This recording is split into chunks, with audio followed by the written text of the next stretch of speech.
Hey sis, welcome back to my channel. My name is Samara and I am your host here at Samara Bharath Ministries. You are locked and loaded at the right place at the right time. So today we are going to continue with our Struggles of a Faith Walk series, which is where I demystify the Christian walk through practical tips and short stories to encourage women like you to keep walking out your faith one day at a time. In this video, I will be addressing the concept of fasting. So, fasting is a biblical practice of abstaining from food in order to train your flesh and feed your spirit. We can trace God's instructions on how to moderate our eating for a specific purpose in the book of Exodus, chapter 16. This is where God instructed the Israelites who were leaving Egypt how to gather and eat the daily bread, or manna, that fell down from heaven. This is an example of intermittent fasting where you practice abstaining from food for a certain amount of time. And it's not just limited to food. Of course, you can fast from different things. In our modern day, it's totally helpful and practical to fast from social media, to fast from television, even fast from YouTube sometimes. But of course, after you finish watching this video. So there is another popular type of fasting, and that's the Daniel fast, found in the book of Daniel, chapter 1. So in this text, that Daniel, had fasted for 10 days for the purpose of not wanting to defile his temple or his body with the portion of food that the king had set out for him. He requested to be served only vegetables and water. So this would be a modern day example of a vegan or a plant-based fast where you abstain from processed foods, fried foods, refined sugars, or refined carbs, and you just get back to the pure Daniel way of eating. While there are many variations on how to fast, what to abstain from, and how long to abstain, there is one main reason that God calls us to fast, and that is to increase our intimacy with Him. When we fast, we are voluntarily and purposefully turning down the noise of the world around us, turning away from the desires of our flesh, and intentionally seeking more devotion with the Lord. It's not an easy undertaking, but it can yield powerful results and life-changing breakthroughs both during and after the fast. So during a fast, you should aim to spend more time with the Lord than you normally do. You should increase your prayer time to 2 to 3 times a day. You should increase your devotion time to both morning and evening, reading and getting into His Word, and just simply sit at Jesus' feet and seek His face, seek His holy word. Just immerse yourself in His holy word.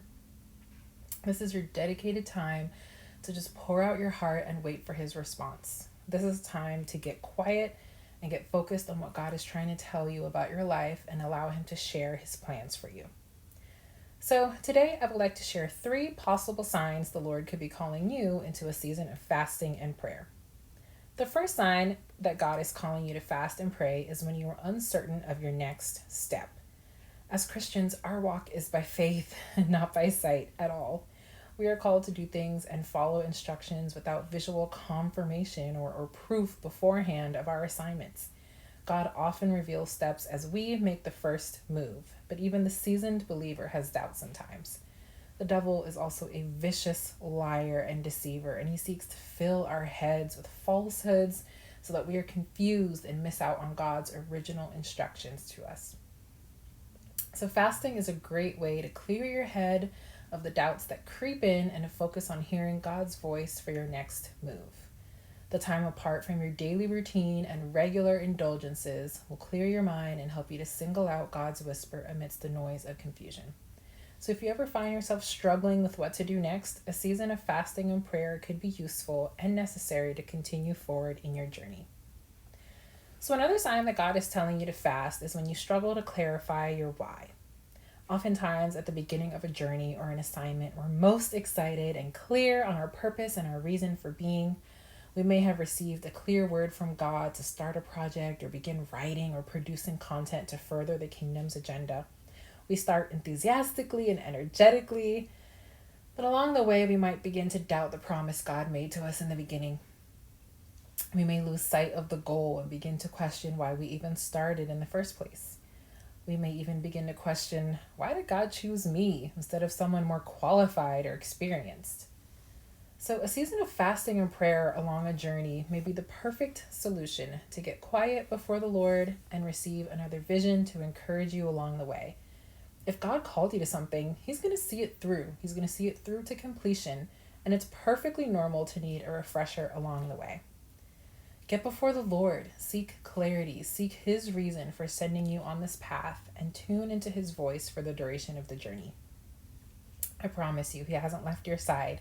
He's still with you. You just got to get clear about what He's telling you in this season. So the third and final sign that God could be calling you into a season of prayer and fasting is when you desire to receive confirmation from Him.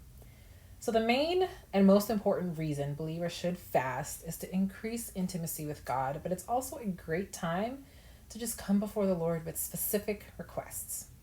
It's a time to specify what you would like to receive from the Lord, whether that's an earthly blessing, such as healing in a specific area or physical restoration, whether it's divine provision, or simply confirmation on the next step or endeavor in your life. It's important to note that we don't treat fasting as a time to petition the Lord for blessings and then stop fasting when He answers our prayer. We fast and pray, anticipating that He will turn His ear to us, but fully accepting the fact that even if He doesn't answer us in the way we desire, He is still good and He is still faithful. So I'm curious to know, what are some signs that God has shown you it's time to fast? Like and comment down below and let me know. So if this video blessed you, sis, please don't forget to like, comment, and subscribe. I post videos every Monday, Wednesday, and Friday, so stay tuned for the next installment in this series. Stay blessed, sis.